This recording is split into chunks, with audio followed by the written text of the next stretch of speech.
X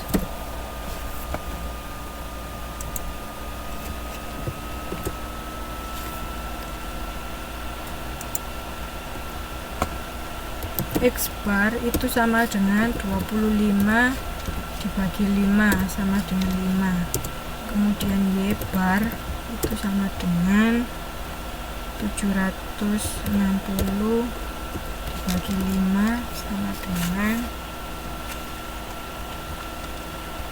152. Ya, sudah tahu caranya mendapatkan X bar dan Y bar.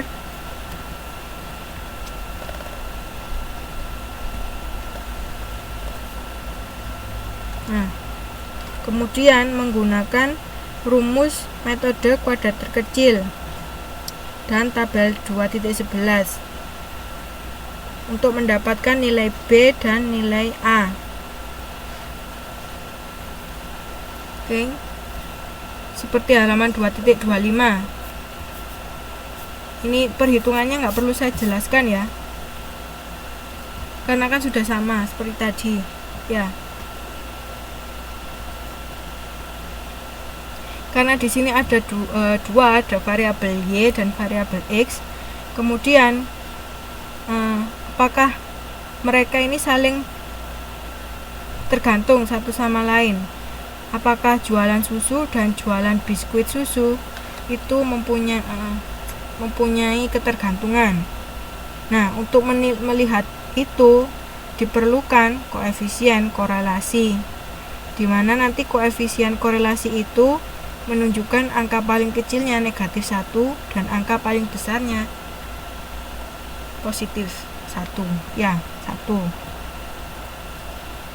Nanti itu artinya jika koefisien korelasi mendekati 1, maka pengaruh X terhadap Y itu besar. Kalau sebaliknya mendekati negatif, berarti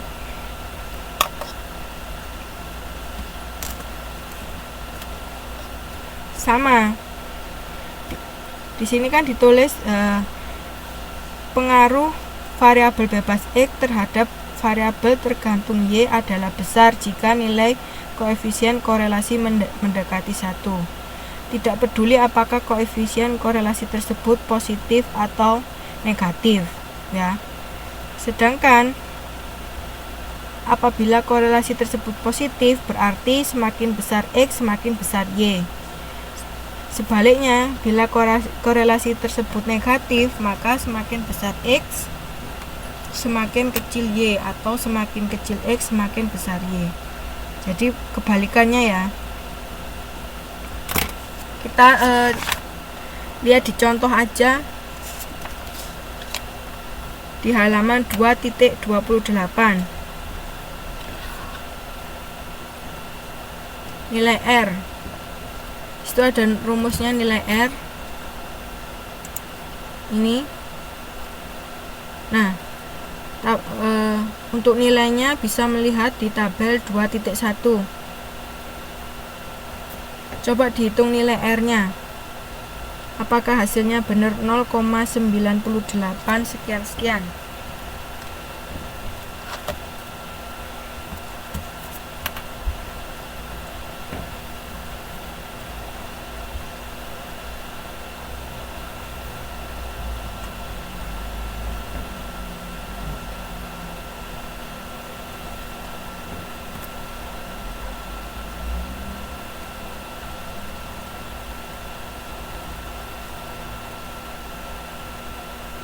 Untuk yang korelasi ini ada pertanyaan nggak?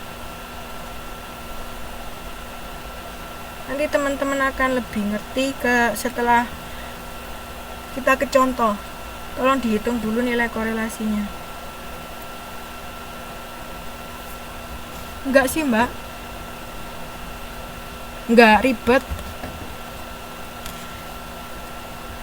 Kan rumusnya caranya sama seperti memasukkan ke rumus persamaan untuk tren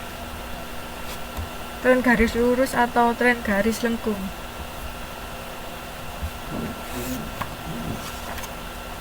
Ya, Cuman data yang dibutuhkan memang lebih banyak, seperti yang ada di tabel 2.11. Ya, tapi cara memasukkannya sama.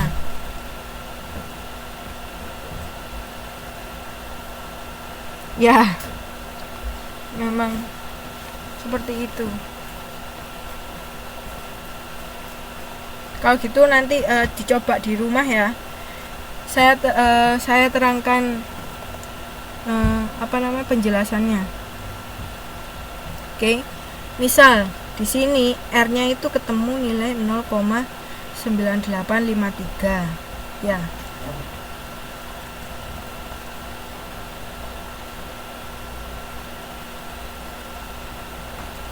Oke. Karena koefisien korelasinya itu positif, yaitu 0,98 sekian-sekian mendekati angka 1, berarti pengaruh jualan biskuit susu sangat besar terhadap jualan susu. Ya, itu artinya nilai R itu artinya apa? Di sini misalnya nilai R itu adalah 0,98. Yang berarti jualan biskuit susu itu berpengaruh sangat besar terhadap jualan susu. Nah, karena dia positif, maka ketika jualan biskuit susu meningkat, permintaan akan susu itu juga akan meningkat. Ya. Sebaliknya, bila jualan biskuit susu menurun, maka permintaan susu akan menurun.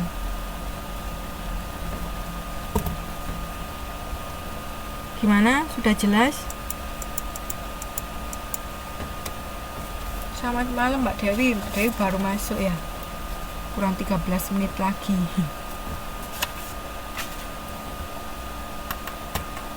Nggak apa-apa Mbak Dewi. Gimana Mbak Rita? Bingung ya?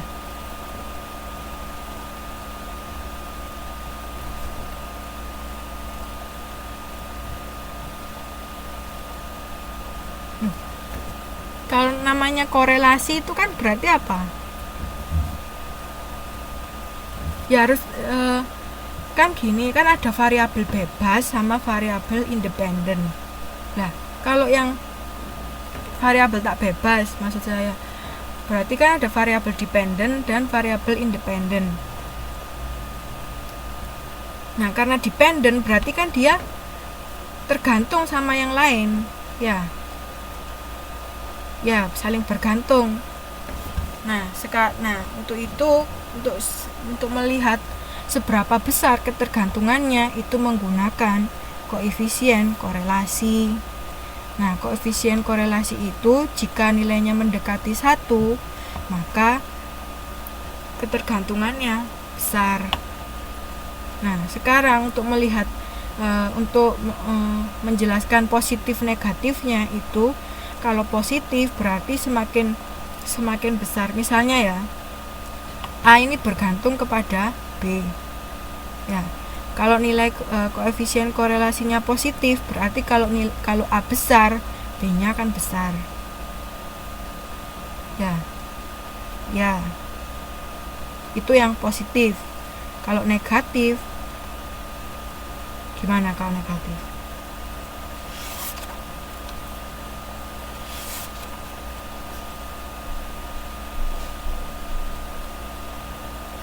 Kalau negatif berarti semakin besar A, itu yang B-nya semakin kecil.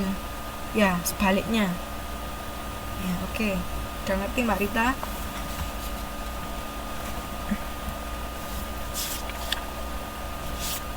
Nah, kalau koefisien determinan itu adalah R kuadrat. Ya, jadi nilai R koefisien korelasi tadi tinggal dikuadratkan. Oke. Nah, arti dari koefisien determinan ini tolong dilihat halaman 2.33. Saya percepat ini. Sudah, halaman 2.33, di situ ada contoh nilai koefisien determinan sebesar 97,